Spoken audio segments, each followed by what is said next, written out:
Eto na mga minamahal!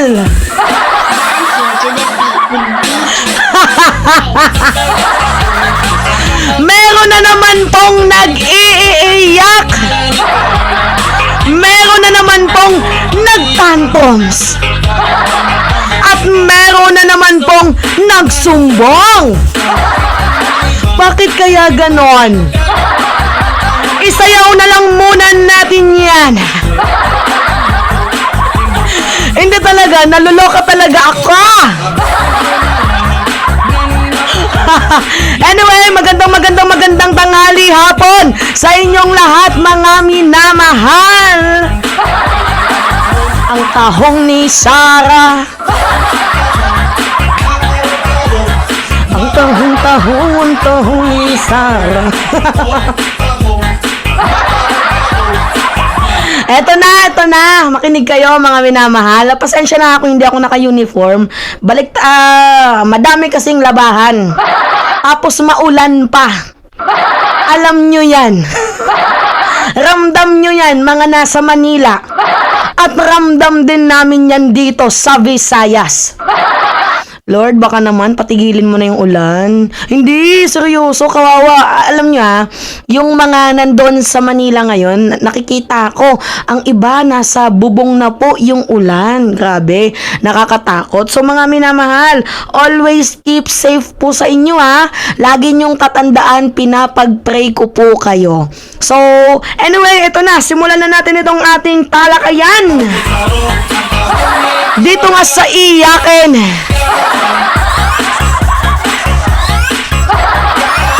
Hindi, pinapasaya kayo ni Mima kasi alam ko naman na madami tayong problema today. So, dapat kailangan bigyan ko naman lang kayo ng assurance na kahit binabagyo, habang nanonood kayo ng balita, dapat masaya.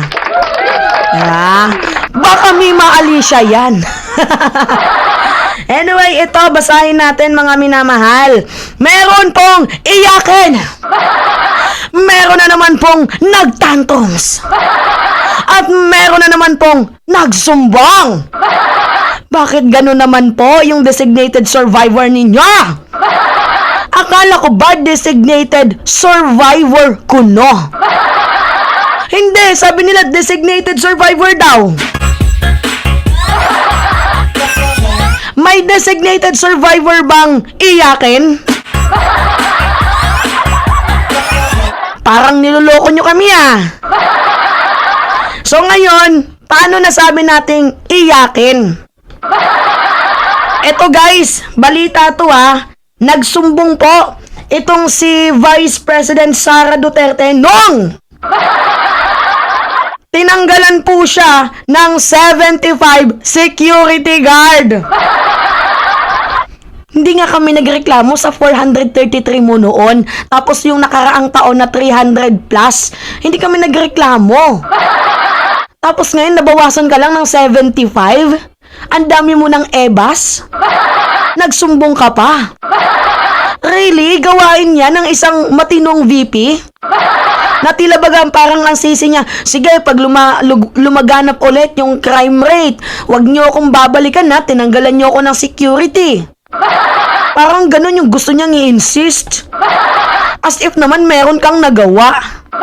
Alam mo, VP, kung ako sa'yo, gawin mo yung trabaho mo. Dahil unang-una, ang laki ng problema ng bansang Pilipinas. Nung naging Department of Education Secretary ka nga, ang dami mong problemang iniwan. Kahit sandamakmak na yung security guard mo, wala pa ding nagawa yan dyan sa ahensya mo. Alam mo, sayang lang yung pinapasweldo ng taong bayan sa security guard mo. Alam nyo kung bakit, guys? Nung umulan, ang dami niyang bodyguard, wala man lang nakaisip na bigyan siya ng payong. Diba? Kabubo! Nakakainis!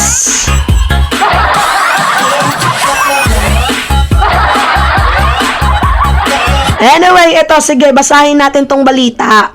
Sabi dito, Vice President, PNP pulls out 75 cops assigned for my security. Nagsumbong ang BP. Bakit nagsumbong yung crying bebe? Hotdog may tame. Hindi, bakit niya kailangang i-announce? For what? Para sabihin na tinatanggalan siya, na para sabihin na ginigipit? Ganun ba? Uy, BP, gising! Kayo yung nanggigipit! Diba? Anyway, okay, continue tayo mga minamahal. Sabi dito, Vice President Sara Duterte on Tuesday confirmed that the Philippine National Police or PNP pulled out 75 members of her security group. Yan po yung sumbong niya.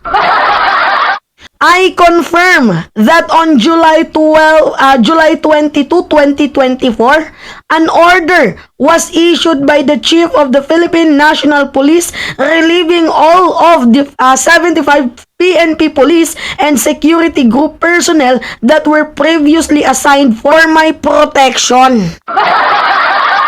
Yan po ang sabi ni Beppy ng ating crying baby. Hotdog, may tome, may jelly.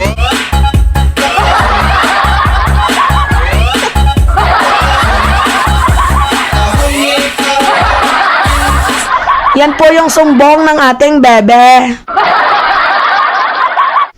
Ay, nako, alam niyo mga minamahal, mas nakakainis, no? Yung wala ka nang nagawa, demanding ka pa. Apaka-immature. Hindi, sa totoo lang, napaka-childish po ng ginawa ni Vice President. Hindi totoo yon, walang halong biro. Hindi ka nakakatuwa, BP. Beppy. Hotdog, may tome, may jelly. Hindi, seriously. Hindi nga kami tingnan nyo to ha. Tingnan nyo tong balitang to. Tingnan nyo tong balitang to. Kita niyan? Sara had 433 security escort in 2022. Yan yung sabi ng COA. If we will compare former Vice President Leni Robredo and Sara Duterte, alam nyo, pares lang naman, wala namang pinagkaiba si Leni dito kay VP. Pero ang layo po ng limelight nila. Kasi itong si Sara Duterte, more on gaslighting. Ito namang si former VP Leni, more on the future, yung kanyang iniisip. Hindi totoo yan. Oo, alam nyo, ito yung pinaka-worst na nangyari talaga sa buong buhay ko. Yung nabodol. Nabodol na, Beppy. Dapat hindi ako nakinig kay PBBM noon, no? Dapat sana binoto ko si Soto. Hindi, si Soto naman talaga yung gusto ko eh. Wala. Hay, buhay. Apaka-childish. Apaka-immature. Apaka-bobo. Yan po yung description ko dito kay Inday Beppy. Tapos nung panahon, last year, yung kay Gibo, binigyan ka po ng humigit kumulang 300 plus security. Nagreklamo ba kami? Never mong marinig, never mong narinig na nagreklamo kami. Dinefend ka pa nga namin noon eh. Ano yung sabi natin? Kasi laging umaakyat sa bundok si Beppy. Laging ang umaakyat pero ganun din naman si Leni noon eh. On the ground pa nga si Leni Robredo, di ba? Hay. Sumayaw nga muna tayo.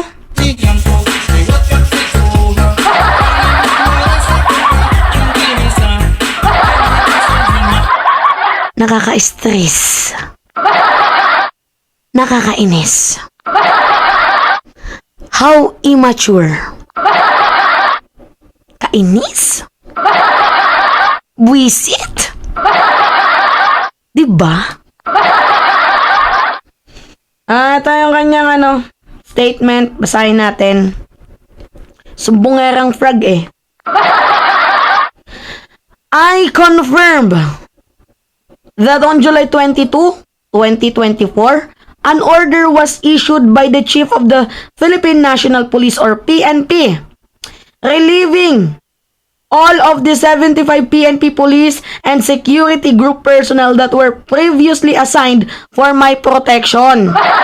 I want to assure the public that this order will not affect my work in the office of the Vice President. Yun na nga yung punto. 'Di ba?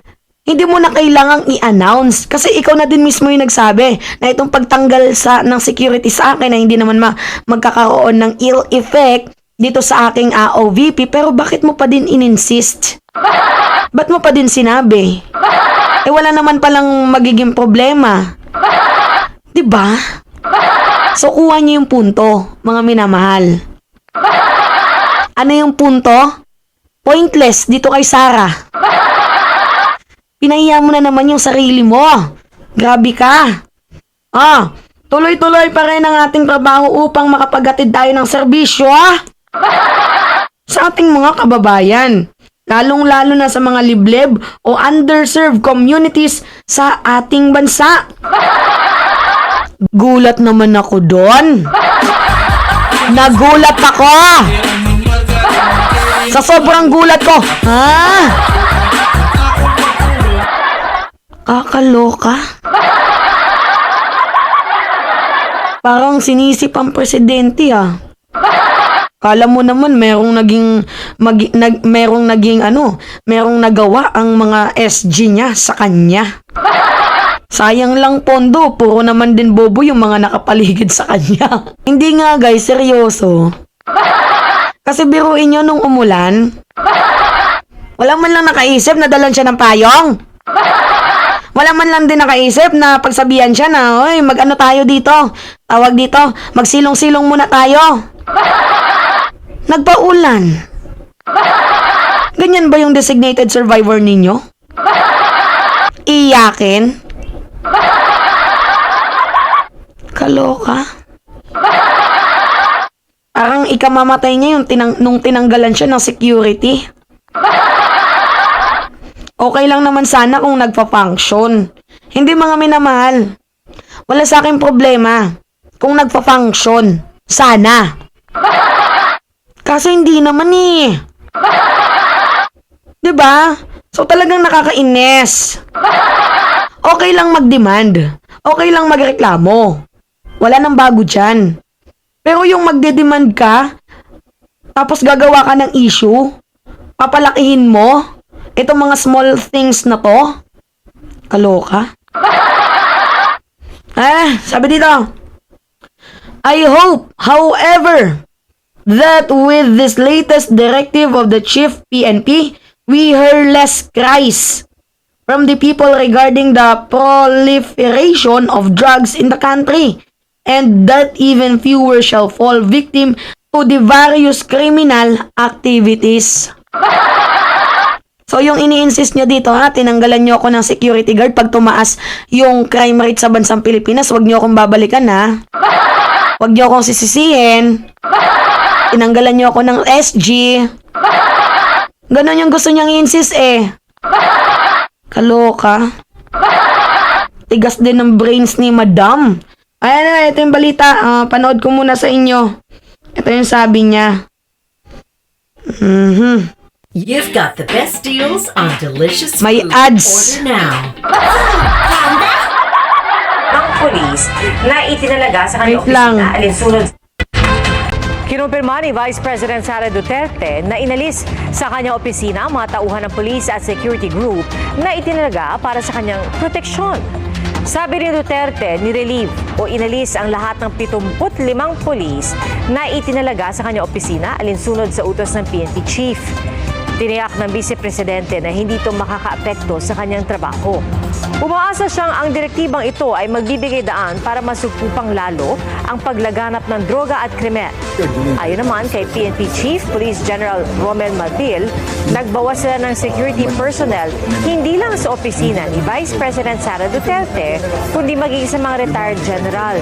Kailangan daw kasi ng dagdag tao sa NCR. Iginit din ng PNP Chief na ang security ng Office of the Vice President ay hindi nasa ilalim ng PNP kundi ng Presidential Security Command tulad ng sa Office of the President. Paglilinaw ni Marbil, hindi nila nirelieve o inalis sa pwesto ang mga polis kundi isinali sa regular rotation. Ayon naman kay PSC Commander Brigadier General Nelson Morales, handa silang bigyan ng seguridad ang Vice President. Mga Demanding ang lola ninyo. Diba? Oh, yan yung gusto niyo maging presidente. Kalooye. Ginoo ko. Ang babaw.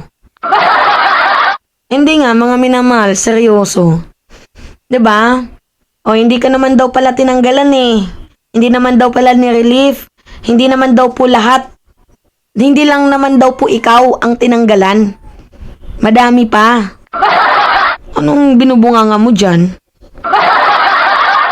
Tigas din ang mukha nito eh, no? Kaloka.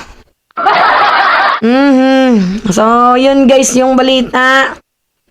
Anyway, it's me again, si Mima Alicia nyo, at nagbabalik ulit para sa ating panibagong video. So, maraming salamat mga kababayan.